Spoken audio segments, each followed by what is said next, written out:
மாயா Sandhya serial December 28ஆம் தேதி எபிசோடுக்கான ஒரு promo தாங்க இந்த வீடியோவில் பார்க்க போகிறோம். ப்ரொமோ ரொம்ப சூப்பராக இருந்துச்சுங்க. என்ன நடக்குதுன்னா, ரகுராமுக்கு உடம்பு சரியில்லை. ஆனால் பாட்டி சொல்கிறாங்க, இது மாதிரி சின்ன வயசில் ரகுராமுக்கு உடம்பு சரியில்லாமல் போனது. அதுக்கப்புறம் ஜானகியோட சாப்பாட்டை சாப்பிட்ட பிறகு ரகுராமுக்கு இது வரைக்கும் எதுவுமே வந்தது கிடையாது. அதுக்கப்புறம் இப்போ தான் வருது அப்படின்னு. இது கேட்டதோட பத்மா சொல்கிறாங்க, ஏம்மா அப்போ நாங்கள் ஒழுங்காக சமைச்சு போடலைன்னு சொல்கிறீங்களா அப்படின்னு. அப்போ பாட்டி சொல்கிறாங்க, இங்கே பாரு பத்மா, ஜானகியோட சமையலுக்கு எப்போவுமே ஒரு தனி பக்குவம் இருக்குது அப்படின்னு. அப்போ ஜானகி ஓடி போய் சமைச்சு கொண்டாந்து கொடுக்குறாங்க. ஆனால் ரகுராம் சாப்பிட முடியாது அப்படின்னு நம்ம ஜானகியை ரொம்ப திட்டி பேசிட்டாரு. இங்கே பாரு, நான் சாப்பிட மாட்டேன், உன் கைனால ஒரு பச்சை தண்ணி கூட வாங்கி குடிக்க மாட்டேன் அப்படின்னு. இது கேட்டதோட நம்ம ஜானகி சாப்பாடு அங்கே வச்சுட்டு, இங்கே பாருங்க, உங்களுக்கு இருக்கிற கோவம் எனக்கும் இருக்கு. நீங்கள் அந்த சாப்பாடை சாப்பிட்லைன்னா நானும் பச்சை தண்ணி கூட குடிக்க மாட்டேன் அப்படின்னு சொல்லிட்டு ஜானகி போய் கோவமாக உட்காந்துருக்காங்க. இதை பார்த்துட்டு நம்ம மாய நேராக ஜானகி கிட்ட, பெரியம்மா ஏன் பெரியம்மா நீங்கள் சாப்பிடலைன்னு சொல்கிறீங்க? இங்கே பாருங்க, கண்டிப்பாக பெரியப்பா சாப்பிடுவாரு, சாப்பிடுங்க பெரியம்மா அப்படின்னு. அப்போ ஜானகி சொல்கிறாங்க, இங்கே பாரு மாயா, தயவு செஞ்சு இந்த விஷயத்தில் என்கிட்ட எதுவும் சொல்லாதீங்க. எனக்கு கொஞ்சம் கூட விருப்பமே இல்லை. இங்கே பாரு, அவர் ஏன் மேலே கோவப்பட்டா எவ்வளோ வேணும்னாலும் கோவப்பட்டுட்டும், அடி வேணாலும் அடிச்சுக்கட்டும், ஆனால் இப்படி சாப்பிடாம இருக்கிறது தப்பு. அது உனக்கே தெரியாதா மாயா அப்படின்னு. அப்போ மாயா சொல்கிறாங்க, பெரியம்மா நீங்கள் சொல்கிறது சரிதான், ஆனால் இப்படி 2 பேருமே சாப்பிடாம இருந்தீங்கன்னா 2 பேருக்குமே உடம்பு சரியில்லாமல் போயிடும். ஏற்கனவே பெரியப்பாவுக்கு உடம்பு சரியில்லை, இப்போ நீங்கள் வேற ஏன் பெரியம்மா இப்படி பண்ணுறீங்க அப்படின்னு. அப்போ ஜானகி சொல்கிறாங்க, இங்கே பாரு மாயா, இது வரைக்கும் அவர் இந்த மாதிரி ஆனதே கிடையாது. அவரை இந்த நிலைமையில பார்க்கறதுக்கு எனக்கு கொஞ்சம் கூட முடியவே இல்லை, எனக்கு ரொம்ப கஷ்டமாக இருக்குது அப்படின்னு சொல்லிட்டு ஜானகி ரொம்ப கவலைப்படுறாங்க. இதை பார்த்துட்டு மாயா சொல்கிறாங்க, பெரியம்மா கண்டிப்பாக எல்லாம் சரியாகிடும், கவலைப்படாதீங்க, நீங்கள் ஃபஸ்ட்டு சாப்பிடுங்க அப்படின்னு. ஆனால் ஜானகி சொல்கிறாங்க, இந்த விஷயத்தில் என்னை யாரும் கேட்காதீங்க அப்படின்னு. அப்போ பத்மா சொல்கிறாங்க, பார்த்தீங்களா ஆரம்பிச்சிட்டாங்க அவங்களோட பிடிவாதத்தை அப்படின்னு. அப்போ மாயா நேரம் அவங்க அத்தையை பார்த்து, அத்தை பெரியப்பாவும் பெரியம்மாவும் என்ன நிலமையில இருக்காங்க அப்படிங்கிறத பார்த்து பேசுங்க, தேவையில்லாமல் வார்த்தையை கொட்டாதீங்க அப்படின்னு. அப்போ பத்மா சொல்கிறாங்க, இது எல்லாத்துக்குமே காரணம் நீ தான். நீ மட்டும் இதில் தலையிடாமல் இருந்திருந்தீங்கன்னா இந்நேரம் என் அண்ணனும் அண்ணியும் சண்டை போட்டிருக்க மாட்டாங்க.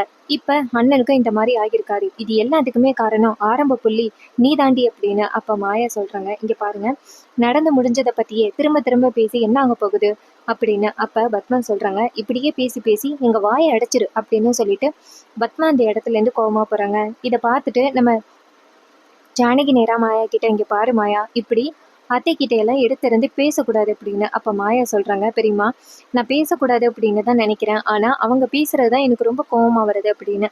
அப்போ ஜானகி சொல்கிறாங்க, இங்கே பாரு, நீ கொஞ்சம் பொறுமையாக இரு அப்படின்னு. இதை கேட்டுட்டு மாயாவும் சரி பெரியம்மா அப்படிங்கிறாங்க. அதுக்கப்புறமா தனா இங்கேருந்து அவங்க அம்மாவை பார்த்து, அம்மா இப்படியே இருந்தா எப்படிம்மா அப்படின்னு. அப்போ ஜானகி சொல்கிறாங்க, தனா இது எல்லாமே நான் உனக்காக தான் அம்மா பண்ணுறேன் அப்படின்னு. தனா சொல்கிறாங்க, அம்மா தயவு செஞ்சு சாப்பிடுங்கம்மா அப்படின்னு. அப்போ ஜானகி சொல்கிறாங்க, இங்கே பாரு தனா, நான் கண்டிப்பாக சாப்பிட மாட்டேன் அப்படின்னு. இன்னொரு பக்கம் பத்மா நேராக கிச்சனுக்கு போயிட்டு ரகுராம் ரசம் கேட்டதுனால போயிட்டு சமைச்சு கொண்டாந்து ரகுராமுக்கு கொடுக்குறாங்க. ரகுராம் ஒரு வாய் எடுத்து வைக்கிறாரு, ஆனால் அவருக்கு சுத்தமாக பிடிக்கவே இல்லை, சாப்பாட்டை ஓரமாக வச்சிடுறாரு. இதை பார்த்துட்டு நம்ம பாட்டி சொல்கிறாங்க, ரகு தயவு செஞ்சு ஜானகி சமைச்சு வச்ச சாப்பாட்டையாவது சாப்பிடுப்பா, இப்படி சாப்பிடாம இருந்தால் ரொம்ப உடம்பு சரியில்லாமல் போயிடும், ஹாஸ்பிட்டலில் கொண்டு போய் அட்மிட் பண்ணுற மாதிரி வந்துச்சுன்னா என்ன பண்ணுவ அப்படின்னு. அப்போ ரகு எதுவுமே பேசாமல் அமைதியாக இருக்காரு. அப்போ பத்மா சாப்பாடை வெளியில் கொண்டு வரதை பார்த்துட்டு ஜானகி ரொம்ப கவலைப்படுறாங்க. பத்மா சமைச்ச சாப்பாட்டையும் அவர் சாப்பிடலையே, நான் சமைச்ச சாப்பாட்டை மட்டும்தான் அவர் சாப்பிடுவார், ஆனால் சாப்பிட மாட்டேங்கிறாரே அப்படின்ட்டு ரொம்ப கவலைப்படுறாங்க நம்ம ஜானகி. அதுக்கப்புறமா சீனசி பண்ணி நேராக நம்ம கதிரை காமிக்கிறாங்க. கதிர் ரொம்ப கவலையில் இருக்காரு. கதிர் பைக்கை கொண்டுட்டு போகும் பொழுது டக்குன்னு அந்த கார்த்தி பைக்கை கொண்டாந்து நிப்பாட்டுறாரு. அப்போ கதிர் நேராக கார்த்தியை பார்த்து, உனக்கு என்ன வேணும் அப்படின்னு கேட்க, அப்போ கார்த்தி சொல்கிறாரு, இங்கே பாரு, உங்ககிட்ட ஒரு முக்கியமான விஷயம் பேசுறதுக்காக தான் வந்தோம் அப்படின்னு. அப்போ கதிர் கேட்குறாரு, என்ன முக்கியமான விஷயம் அப்படின்னு. அப்போ கார்த்தி சொல்கிறாரு, இது மாதிரி தனாவும் நானும் கல்யாணம் பண்ணிக்க போகிறோம் அப்படின்னு. இது கேட்டதோட கார்த்தி அதிர்ச்சி ஆகுறாரு, கதிர் அதிர்ச்சி ஆகுறாரு, என்ன சொல்ற அப்படின்னு. அப்ப கார்த்தி சொல்றாரு, ஆமா தனாவும் நானும் நேற்று மீட் பண்ணோம், நாங்க 2 பேருமே இனிமே புருஷன் மண்டாட்டி அப்படின்னு. இது கேட்டதோட நம்ம கதிர் செம்ம டென்ஷன் ஆகி கார்த்தியை ஓங்கி அறிகிறாரு. அப்ப கார்த்தி கேட்குறாரு, எவ்வளவு தைரியம் இருந்தா என்ன அடிப்பா அப்படின்னு. அப்ப கதிர் சொல்றாரு, நீ பேசின பேச்சுக்கு உன்னை கொன்னே போடணும் அப்படின்னு. அப்ப கார்த்தி சொல்றாரு, இங்க பாரு, கொஞ்சம் கூட உன் மேல தனாவுக்கு விருப்பமே கிடையாது. அவ ஏதோ தாலி கட்டின பாவத்துக்கு தான் உன் கூட இருந்துகிட்டு இருக்கா. ஆனா மத்தபடி அவ என்னதான் முழுசா காதலிக்கிறா. நேத்து கூட பாத்திருப்பிய, அவளோட கட்டிலுக்கு கீழே நான் தானே ஒளிஞ்சிருந்தேன் அப்படின்னு. இதை கேட்டதோட நம்ம கதிர் வந்துட்டு செம்ம டென்ஷன் ஆகி கார்த்தியை ஓங்கி அறையிறாரு. அப்ப கார்த்தி வந்துட்டு, டேய் அடிச்சனா அவ்வளவுதான் அப்படின்னு சொல்லிட்டு சண்டைக்கு வர, அப்ப கதிர் கார்த்தியை வெளுத்து வாங்குறாரு. அப்ப கார்த்தி அடி தாங்க முடியாம அந்த இடத்துல இருந்து ஓடுறாரு.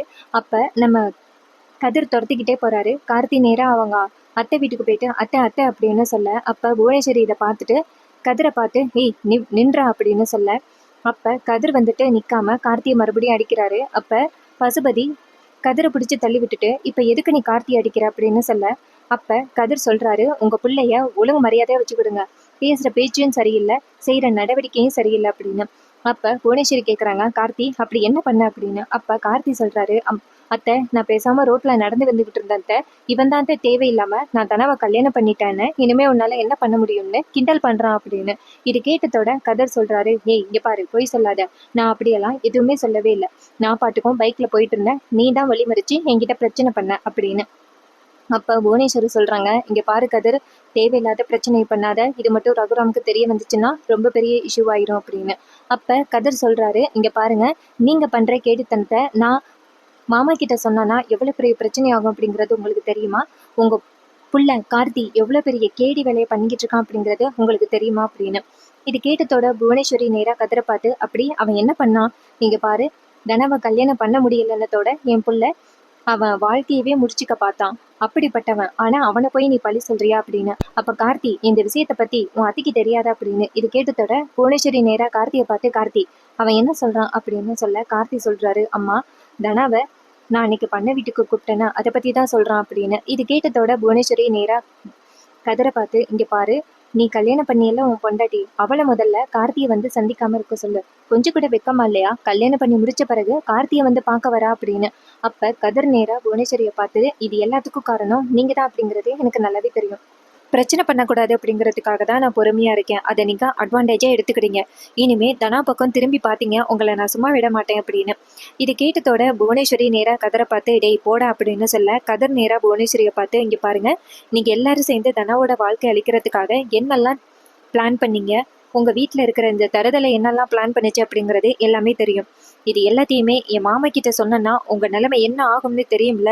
நான் சொல்லாம இருக்கிற வரைக்கும் தான் உங்க நல்லது. சொல்லிட்டேன் அவ்வளவுதான் அப்படின்னு. அப்ப புவனேஸ்வரி நேரா கதிரை பார்த்து, போடா போடா அப்படின்னு சொல்ல, கதிர் அந்த இடத்துல இருந்து போறாரு. அப்ப புவனேஸ்வரி நேரா கார்த்தியை பார்த்து, இங்க பாரு கார்த்தி, அன்னைக்கு ஜானகி பேசும் பொழுது இப்படி ஒரு கேவலமான பிள்ளைய பெத்து வச்சிருக்க அப்படின்னு சொல்லிட்டு என்னைய பேசினா, இன்னைக்கு இந்த கதிர் நீ ஏதோ சீக்கிரட்டா ஒரு விஷயம் பண்ணிட்டு இருக்கிறத சொல்றான். அப்படி நீ என்னதான் பண்ணிக்கிட்டு இருக்க அப்படின்னு கேட்க, அப்ப கார்த்தி சொல்றாரு, அத்தை அப்படியெல்லாம் நான் எதுவும் பண்ணல, நான் சும்மா போயிட்டு இருந்தேன், அவன் தான் வம்பளுத்தான் அப்படின்னு. அப்ப புவனேஸ்வரி சொல்றாங்க, சும்மா போயிட்டு இருக்க ஆளை வம்பளுக்கிறது நம்ம தான், ஆனா அவனுங்க கிடையாது.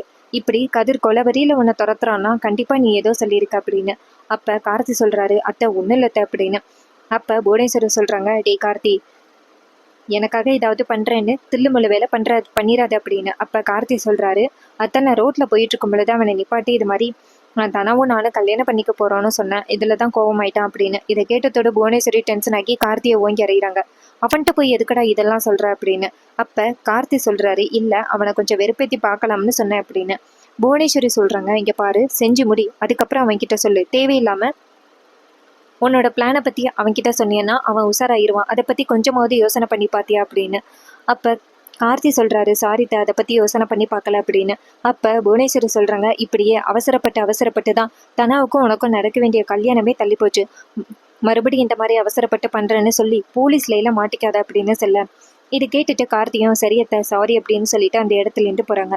அப்ப பசுபதி நேரா புவனேஸ்வரியை பார்த்து, இங்க பாட்டுட்டு அந்த கதிர் நம்ம புள்ள மேல கை வச்சிருக்கான், அவனை நீ என்ன பண்ண போற அப்படின்னு. அப்ப புவனேஸ்வரி சொல்றாங்க, நானும் ரொம்ப நாளா இந்த கதிர் பாவம் அப்படின்னு நினைச்சுக்கிட்டு இருந்தேன். இதுக்கு மேலேயும் அவனை சும்மா விடக்கூடாது, அவன் இருக்கிற வரைக்குமே நமக்கு பிரச்சனை தான், அவனை ஏதாவது ஒரு வழி பண்ணணும் அண்ணா அப்படின்னு சொல்ல, பசுபதி சொல்றாரு, நீ மட்டும் சரின்னு சொல்லியன்னா ஆளை வச்சு அந்த கதிரை தூக்கிடலாம் அப்படின்னு. புவனேஸ்வரி சொல்றாங்க, இந்த நேரத்துல நம்ம இந்த வேலையை பண்ணக்கூடாது, ஏன்னா ஏற்கனவே அந்த ரகுராம் குடும்பத்துக்கும் நம்மளுக்கும் பிரச்சனைன்னு எல்லாருக்கும் தெரியும். கல்யாணம் நடக்கலை அப்படிங்கிறதுக்காக கதிரை நம்ம ஏதாவது பண்ணிட்டோம் அப்படின்னு வதந்தி பரவிடும். அதனால இப்போதைக்கு நம்ம எதுவும் பண்ணக்கூடாது அப்படின்னு. இது கேட்டதோட பசுபதியும் சரிம்மா, நீ சொல்றதும் சரிதான், கொஞ்சம் ஆற விடுவோம் அப்படின்னு. இதை கேட்டதோட புவனேஸ்வரியும் சரி அப்படிங்கிறாங்க. இன்னொரு பக்கம் நம்ம ஜானகியை காமிக்கிறாங்க. ஜானகி வந்துட்டு வீட்டில் உள்ள வேலை எல்லாத்தையும் முடிக்கிறாங்க. முடிச்சுட்டு அப்போ ஜானகி சொல்கிறாங்க ஒன்றும் இல்லை தனா அப்படின்னு. அப்போ தனா சொல்கிறாங்க என்னம்மா மயங்கி விழுவுற மாதிரி போனீங்க, இப்போ ஒன்றும் இல்லைன்னு சொல்கிறீங்க அப்படின்னு. அப்போ ஜானகி சொல்கிறாங்க அதெல்லாம் ஒன்றும் இல்லை அப்படின்னு. அப்போ தனா ஓடி போய் தண்ணி எடுத்துகிட்டு வராங்க. தண்ணி எடுத்துகிட்டு வந்துட்டு ஜானகிட்ட கொடுக்க ஜானகி வந்துட்டு தண்ணியை குடிக்க முடியாது அப்படின்ட்டு அடம் பிடிக்கிறாங்க.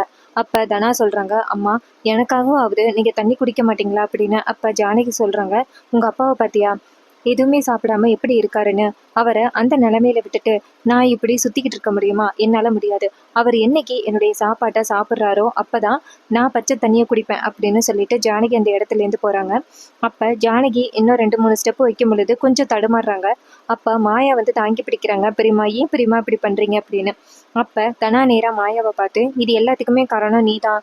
அப்பாவுக்கும் அம்மாவுக்கும் சண்டை வந்து அப்பா அம்மாவோட சாப்பாடை சாப்பிடாம இருக்கிறதுக்கு முழு காரணமும் நீதான் அப்படின்னு. அப்ப ஜானகி நேரா தனாவை பார்த்து தனா அவசரப்பட்டு வார்த்தையை கொட்டாதம்மா அப்படின்னு சொல்ல தனா சொல்றாங்க இங்க பாருமா, எப்ப பார்த்தாலும் நீங்க மாயாவுக்கே சப்போர்ட் பண்ணிக்கிட்டு இருக்கீங்களே, கொஞ்சமாவது இந்த குடும்பத்தை திரும்பி பாருங்களேன் அப்படின்னு. அப்ப ஜானகி சொல்றாங்க அப்பையும் சரி இப்பையும் சரி இந்த குடும்பம் நல்லா இருக்கிறதுக்காக தான் நான் இதெல்லாம் பண்ணிக்கிட்டு இருக்கேன், உங்களுக்கு கண்டிப்பா ஒரு நாள் புரியும் அப்படின்னு. அப்ப தனா அந்த இடத்துல இருந்து போறாங்க கோவமா. அப்ப இன்னொரு பக்கம் நம்ம ரகுராம் வந்துட்டு ஜானகி நினைச்சு ரொம்ப சோகமா இருக்காரு. ஜானகி சாப்பிட மாட்டேன் அப்படின்னு அடம் பிடிச்சிக்கிட்டு இருக்காங்க. தண்ணியும் குடிக்கல அப்படின்ட்டு ரகுராமுக்கு கொஞ்சம் கவலையா இருக்கு. இருந்தாலும் அதில் வெளியில காமிக்கல. வெளியில காமிச்சா அப்புறம் அவங்கள மன்னிச்சிட்டாங்க அப்படின்னு நினைச்சுப்பாங்கல்ல, அதனால ரகுராம் வெளியில காமிக்கல. அப்ப ரகுராம் நேரா பத்மா வந்ததோட பத்மா என்ன நடக்குது வெளியில அப்படின்னு கேட்க பத்மா சொல்றாங்க அண்ணா ஜானகி அண்ணி சுத்தமா தண்ணி கூட குடிக்க மாட்டேன் அப்படின்னு சொல்லிட்டு வேலை பார்த்துக்கிட்டு இருக்காங்க. 2 தடவை மயங்கி விழுவ பார்த்துட்டாங்க அப்படின்னு. அப்ப ரகுராம் சொல்றாரு இங்க பாரு, தேவையில்லாம எனக்காகலாம் சாப்பிடாம கிடக்க வேணாம், அவளை போயிட்டு சாப்பிட சொல்லு அப்படின்னு. அப்ப பத்மாவும் சரிண்ணா அப்படின்னு சொல்லிட்டு நேரா ஜானகியை பார்த்து இங்க பாருங்க அண்ணி, அண்ணன் சாப்பிட சொன்னாரு அப்படின்னு. அப்ப ஜானகி சொல்றாங்க என் சாப்பாடை சாப்பிட்றேன்னு சொன்னாரா அப்படின்னு. பத்மா சொல்றாங்க அண்ணி தயவு செஞ்சு பிடிவாதம் பிடிக்காதீங்க, உங்களை விட அண்ணன் ரொம்ப பிடிவாதம் பிடிச்ச ஆளு அப்படின்னு. ஜானகி சொல்றாங்க அதையும் பாத்திரலாமே இன்னைக்கு அப்படின்னு சொல்ல பத்மா சொல்றாங்க நீங்க ஒரு வழி பண்றதுக்காக தான் அண்ணி இருக்கிறீங்க அப்படின்னு சொல்லிட்டு கோவமா அந்த இடத்துல இருந்து போறாங்க. அந்த நேரத்துல ஜானகி டக்குன்னு மயக்கம் மட்டும் கீழே விழுகுறாங்க. ஜானகி மயங்கி விழுகிறத பார்த்துட்டு எல்லாருமே ஓடி வந்து ஜானகியை தூக்குறாங்க. அப்ப ஜானகி முகத்துல தண்ணி தெளிச்சு கலப்புறாங்க. அப்ப நம்ம தனா வந்துட்டு நேரா ஜானகிட்ட அம்மா தண்ணி குடிமா அப்படின்னு சொல்ல அப்ப ஜானகி டக்குன்னு தண்ணியை தள்ளி விடுறாங்க. இதை பார்த்துட்டு எல்லாருமே அதிர்ச்சி ஆகுறாங்க. பாட்டி நேரா ஜானகியை பார்த்து ஜானகி இருந்தாலும் உனக்கு இவ்வளவு பிடிவாதம் ஆகாது ஜானகி, ஏன் இப்படி பண்ற அப்படின்னு. ஜானகி சொல்றாங்க அவரு இந்த நிலைமையில இருக்கும் பொழுது என்னால என்ன பண்ண முடியும் அத்தை, நீங்களே சொல்லுங்க, அவர் இப்படி சாப்பிடாம இருக்கிறத பார்த்தா என்னால தாங்க முடியல, அவர் இப்படி சாப்பிடாம இருக்கிறது நல்லதா, நீங்களே சொல்லுங்க அப்படின்னு. அப்ப பாட்டி சொல்றாங்க நீ சொல்றதும் வாஸ்தவம் தான் ஜானகி, அதுக்காக உன் உடம்ப போட்டு வருத்திப்பியா அப்படின்னு. ஜானகி சொல்றாங்க இங்க பாருங்க, இந்த வீட்டுல இருக்கிறதுக்கு காரணமே அவர்தான், அவர் நல்லா இருந்தா மட்டும்தான் நான் நல்லா இருக்க முடியும், இந்த குடும்பத்துல உள்ளவங்களும் நல்லா இருக்க முடியும், அவருக்கு இப்படி திடீர்னு ஏதாவது ஆகிடுச்சுன்னா என்னால தாங்கிக்க முடியுமா அப்படின்னு. இது கேட்டதோட பாட்டி வந்துட்டு அமைதியா இருக்காங்க. அப்ப நம்ம தனா வந்துட்டு அழுகுறாங்க. அழுதுகிட்டு நேரா ரகுராம் கிட்ட போறாங்க. தனா அழுகுறத பார்த்துட்டு ரகுராம் ஷாக் ஆகி இங்க வாமா தனா அப்படின்னு சொல்ல தனா உட்காடுறாங்க. அப்ப ரகுராம் சொல்றாரு என்னமாச்சு அப்படின்னு கேட்க தனா சொல்றாங்க அப்பா அம்மா பச்சை தண்ணி கூட குடிக்கவே இல்லைப்பா, அம்மா மயக்கம் போட்டு கீழே விழுந்துட்டாங்க, அம்மாவை கொஞ்சம் தண்ணி குடிக்க சொல்றதுக்கும் சுத்தமா குடிக்க மாட்டேங்கிறாங்க அப்படின்னு. அப்ப ரகுராம் சொல்றாரு இங்க பாரு தனா, அம்மாவுக்கு எதுவும் ஆகாதுமா அப்படின்னு. அப்ப தனா சொல்றாங்க அம்மா கண் முழிக்கவே இல்லை வாங்கப்பா அப்படின்னு சொன்னதோட ரகுராம் ஷாக் ஆகுறாரு. ரகுராம் சொல்றாரு தனா கிட்ட வரேன் இரு அப்படின்னு சொல்லிட்டு இங்கேருந்து வராரு. வந்து பார்த்தா ஜானகி கீழே கிடக்குறாங்க. இதை பார்த்துட்டு அதிர்ச்சி ஆகுறாங்க. பத்மா நேரா அவங்க அண்ணன்ட்ட அண்ணா பாத்தீங்களாண்ணே பிடிவாதத்தை, அண்ணி எதுக்காக இப்படி முட்டாள்தனமான வேலையெல்லாம் பண்றாங்க அப்படின்னு. அப்ப மாயா சொல்றாங்க இங்க பாருங்க கொஞ்சம் பொறுமையா இருங்க அப்படின்னு. அப்ப நம்ம ரகுராம் நேரா தண்ணி கொண்டு வர சொல்றாரு. அப்ப ஜானகி சொல்றாங்க என்னங்க நீங்க சாப்பிட்டாதான் நான் சாப்பிடுவேன் அப்படின்னு சொல்லிட்டு ரொம்ப மெதுவா பேசுறாங்க. இதை பார்த்துட்டு பாட்டி நேரா ரகுராம் கிட்ட இங்க பாரு ரகு, தயவு செஞ்சு சாப்பிடுப்பா அப்படின்னு சொன்னதோட ரகு சரிம்மா அப்படின்னு சொல்லிட்டு நேரா போய் டேபிள்ல உட்காராரு. உட்காந்துட்டு சாப்பாடு கொண்டாந்து வைக்க சொல்றாரு. அப்ப ஜானகி டக்குன்னு எந்திரிச்சு போய் கிச்சன்ல இருந்து சாப்பாடு எடுத்து கொண்டாந்து வைக்கிறாங்க. அப்ப ரகுராம் வந்துட்டு சாப்பிட்றாரு. இதை பார்த்துட்டு நம்ம ஜானகி கண் கலங்குறாங்க. அதுக்கப்புறம் வீட்டுல உள்ளவங்களும் உட்காந்து சாப்பிட்றாங்க. அப்ப ரகுராம் சாப்பிட்டுட்டு அந்த இடத்துல இருந்து போறாரு. இதை பார்த்த பிறகுதான் நம்ம ஜானகிக்கு நிம்மதியாகுது. அப்ப தனா சொல்றாங்க அம்மா அதான் அப்பா சாப்பிட்டாருல்ல, நீங்களும் சாப்பிடுங்க அப்படின்னு. இதை கேட்டதோட ஜானகியும் சரிம்மா அப்படின்னு சொல்லிட்டு ரகுராம் சாப்பிட்டு போனால் அதே சாப்பாடை அதுலேயே சாப்பாடு போட்டு சாப்பிட்றாங்க. இதை பார்த்துட்டு பாட்டி நேராக ஜானகியை பார்த்து, பரவாயில்ல கடைசியில் உன் பிடிவாதத்தில் ஜெயிச்சிட்டியே அப்படின்னு. ஜானகி சொல்கிறாங்க, அத்தை இதில் ஜெயிக்கிறதுல என்ன இருக்குது? அவரை சாப்பிடணும் அப்படின்னு நினச்சேன். அவரை எப்படியாவது சாப்பிட வைக்கணும் அப்படின்னு நினச்சி தான் நான் இதை பண்ணனே தவிர்த்து, மற்றபடி நான் இதில் ஜெயிக்கணும் அப்படின்லாம் இல்லை. அவரை நல்லா இருக்கணும், அதான் நம்ம யோசிப்போம் அப்படின்னு. இதை கேட்டுட்டு பாட்டி சொல்கிறாங்க, நீ இந்த மாதிரி நினைப்பன்னு நான் நினைக்கல ஜானகி. இந்த குடும்பத்துக்காக நீ எல்லாமே பண்ணுற, ஆனால் ஓ தங்கச்சி பொண்ணை தவிர்த்து மற்ற எல்லாமே இந்த குடும்பத்துக்காக நல்லது தான் பண்ணுற அப்படின்னு. அப்போ ஜானகி சொல்கிறாங்க, இங்கே பாருங்கட்ட, கண்டிப்பாக ஒரு நாள் மாயா மேலேயும் எந்த தப்பு இல்லை அப்படிங்கிறத நீங்கள் கூடிய சீக்கிரம் புரிஞ்சுப்பீங்க அப்படின்னு. அப்போ பாட்டி சொல்கிறாங்க, அந்த நாள் எந்த நாளாக இருக்கும்? வாய்ப்பே கிடையாது அப்படின்னு. அப்போ ஜானகி சொல்கிறாங்க, அத்தை கண்டிப்பாக ஒரு நாள் நீங்கள் புரிஞ்சுப்பீங்க அத்தை அப்படின்னு. அதுக்கப்புறமா சீனை ஜிப் பண்ணி நேராக நம்ம மாயாவை காமிக்கிறாங்க. மாயா ரொம்ப கவலையாக இருக்காங்க. அப்போ மாயா நேராக சீனுவுக்கு கால் பண்ணுறாங்க. சீனு ஃபோன் அட்டன் பண்ணி, சொல்லு மாயா என்ன வேணும் அப்படின்னு சொல்ல, மாயா சொல்கிறாங்க, இங்கே பாரு வீட்டில் எவ்வளோ பிரச்சனை நடக்குது தெரியுமா அப்படின்னு. அப்போ சீனு கேட்குறாரு, என்னாச்சு மாயா அப்படின்னு. மாயா சொல்கிறாங்க, இங்கே பாரு சீனு, இது மாதிரி பெரியம்மாவுக்கும் பெரியப்பாவுக்கும் சண்டை இல்லை, 2 பேரும் பேசிக்க மாட்டாங்க. பெரியப்பாவுக்கு திடீர்னு ஜுரம் வந்துட்டு அவர் சாப்பிட மாட்டேன் அப்படின்னு ரொம்ப பிடிவாதம் பண்ணிட்டாரு பெரியம்மாவோட சாப்பாடை.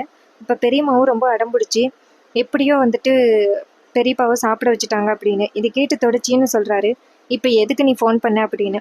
மாயா சொல்கிறாங்க, இங்கே பாரு சீனு, நீ என்கிட்ட சொல்லாமல் போயிட்டு இல்லை, நீ வந்ததோட உனக்கு இருக்கு அப்படின்னு. அதுக்கு சீனு சொல்கிறாரு, இங்கே பாரு ரொம்ப முக்கியமான வேலை, உன்கிட்ட சொல்லிட்டு போகணும் அப்படின்னு அவசியம்லாம் எனக்கு கிடையாது அப்படின்னு. அப்போ மாயா சொல்கிறாங்க, நீ வா சீனு உனக்கு இருக்கு அப்படின்னு. சீனு டக்குன்னு ஃபோனை கட் பண்ண மணி கேட்குறாரு, யாருடா சீனு அப்படின்னு. சீனு சொல்கிறாரு, மாயாதான்ப்பா அப்படின்னு. அப்போ மணி சொல்கிறாரு, கொஞ்சம் அவகிட்ட நல்லா பேச வேண்டியது தானே, எத்தனை நாள் ஆயிட்டு வீட்டிலேருந்து வந்து கொஞ்சமாவது நல்லபடியாக பேசுறது கிடையாது அப்படின்னு. சீனு சொல்கிறாரு, அப்பா அவள் சும்மா நையின்னு ஏதாவது பேசுறதுக்காக கால் பண்ணுவா, அவளுக்காகலாம் நீங்கள் போயிட்டு சப்போர்ட் பண்ணாதீங்க அப்படின்னு. அப்போ அவர் சொல்கிறாரு, இங்கே பாரு மாயா ரொம்ப நல்லவடா, தயவு செஞ்சு அவளை பற்றி புரிஞ்சுக்க, அவள் இந்த குடும்பத்துக்காக எவ்வளோ பண்ணியிருக்கா அப்படிங்கிறத நீ புரிஞ்சிக்க அப்படின்னு. அப்போ சீனு சொல்கிறாரு, அப்போ போதும்ப்பா மாயாவோட பிராணம், நீங்கள் எப்போ பார்த்தாலும் மாயாவுக்கே சப்போர்ட் பண்ணிக்கிட்டு இருங்க அப்படின்னு. மணி சொல்கிறாரு, ஏன்னா எனக்கு மாயாவை பற்றி நல்லாவே தெரியும், மாயா எந்த அளவுக்கு நல்லவ அப்படின்னு, ஆனால் நீ தான் புரிஞ்சிக்காம பண்ணிக்கிட்டு இருக்க அப்படின்ட்டு மணி கோவமாக போகிறாரு. இன்னொரு பக்கம் புவனேஸ்வரி காமிக்கிறாங்க.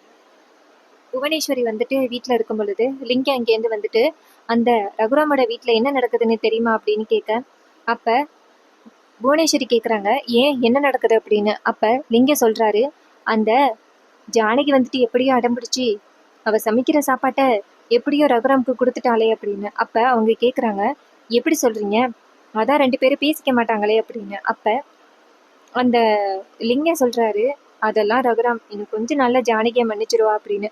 இதை கேட்டதோட புவனேஸ்வரி டென்ஷன் ஆகி அங்கே உள்ள பொருள் எல்லாத்தையுமே போட்டு உடைக்கிறாங்க. இதை பார்த்துட்டு ரொம்ப அதிர்ச்சி ஆகுறாரு லிங்கம். லிங்கம் கேட்குறாரு, ஏமா இப்படி கோவப்படுறீங்க அப்படின்னு. அப்போ புவனேஸ்வரி சொல்கிறாங்க, இன்னும் கொஞ்ச நாளில் அவங்க பேசிப்பாங்க போலே அப்படின்னு. லிங்கம் சொல்கிறாரு, ஆமாம் அந்த ரகுராமும் ஜானகியும் ஒரே வீட்டில் தானே இருக்காங்க, அதனால கண்டிப்பாக அவங்க கோவத்தையெல்லாம் மறந்துடுவாங்க அப்படின்னு.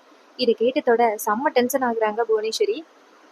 ரொம்பவே சூப்பராக இன்னைக்கான ப்ரொமோவை ஃபினிஷ் பண்ணியிருக்காங்க. இந்த ப்ரொமோ உங்களுக்கு எந்த அளவுக்கு பிடிச்சிருந்துச்சு அப்படின்னு மறக்காம கமெண்ட்டில் சொல்லுங்கள். இது வரைக்கும் இந்த வீடியோவை பார்த்துருந்தீங்கன்னா இந்த வீடியோக்கு ஒரு லைக் பண்ணிக்கோங்க. நம்ம சேனலை சப்ஸ்கிரைப் பண்ணிவிட்டு பக்கத்தில் உள்ள பெல் ஐக்கானை கிளிக் பண்ணி ஆல்ல செட் பண்ணிக்கோங்க. அப்போ தாங்க புது புது வீடியோஸ் போடும் பொழுது உங்களுக்கு நோட்டிஃபிகேஷன் வரும். தேங்க்யூ ஃபார் வாட்சிங்.